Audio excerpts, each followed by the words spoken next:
La montée du Carmel de Saint Jean de la Croix, livre 1, chapitre 5, suite. Le patriarche Jacob nous présente une troisième figure de cette mortification. Genèse, chapitre 35, versets 2 et 3. Lorsqu'il voulut aller sur le mont Béthel, afin d'y dresser un autel et d'y offrir un sacrifice à Dieu, il commanda 3 choses à ses domestiques. La première, qu'ils abandonnassent leurs idoles. La seconde, qu'ils se purifiassent. La troisième, qu'ils changeassent d'habit.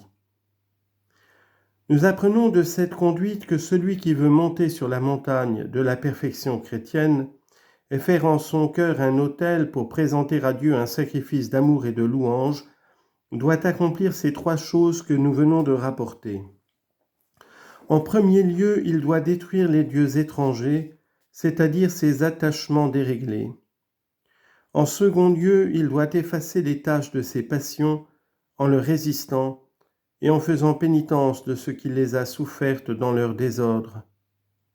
En troisième lieu, il faut qu'il change d'habit, changement qui se fait de cette sorte. Dieu change les vieux habits en habits neufs, lorsqu'il donne à l'âme, par les opérations de l'entendement et de la volonté, un nouveau moyen de le connaître en lui-même, c'est-à-dire de le connaître non pas d'une manière humaine, comme elle le connaissait auparavant, mais d'une manière surnaturelle.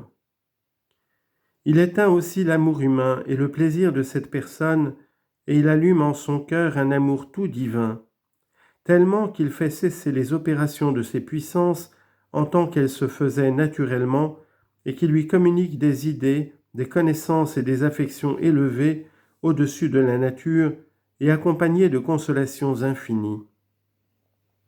De sorte qu'en cet état qui est l'état d'union avec Dieu, toutes les opérations humaines deviennent divines, et l'âme est en ces moments un autel où Dieu seul est adoré par des sacrifices de louange et d'amour.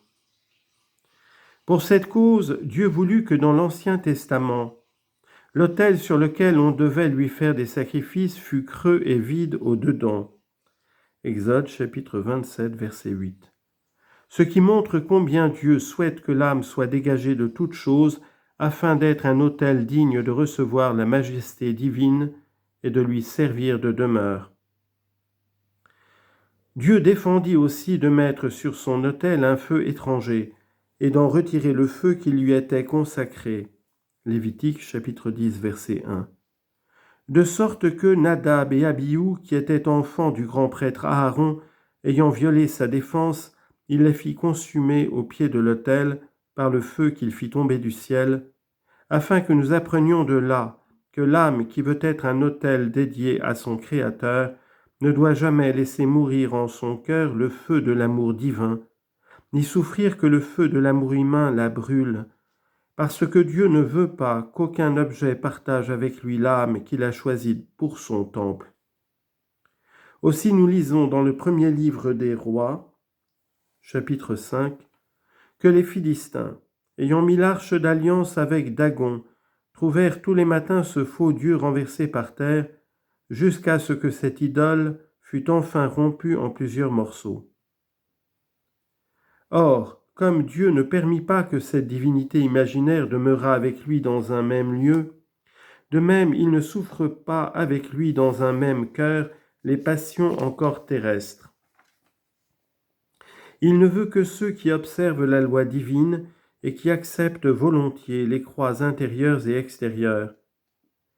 Car comme il n'y avait dans l'arche que le livre de la loi et la verge de Moïse, laquelle était la figure de la croix, de même il veut que l'âme qui désire goûter la vraie manne, c'est-à-dire Dieu, garde ses commandements et porte la croix du Sauveur avec toute la perfection possible.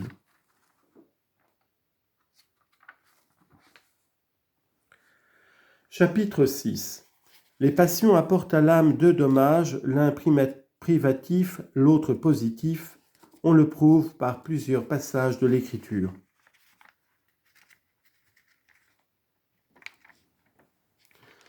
Afin de connaître plus distinctement ce que nous avons dit jusqu'ici, il est nécessaire de déclarer de quelle manière les passions causent à l'âme deux sortes de dommages, dont l'un est privatif et l'autre positif. Le premier consiste en ce que les passions privent l'âme de l'Esprit de Dieu, et le second en ce qu'étant forte, elles fatiguent l'âme.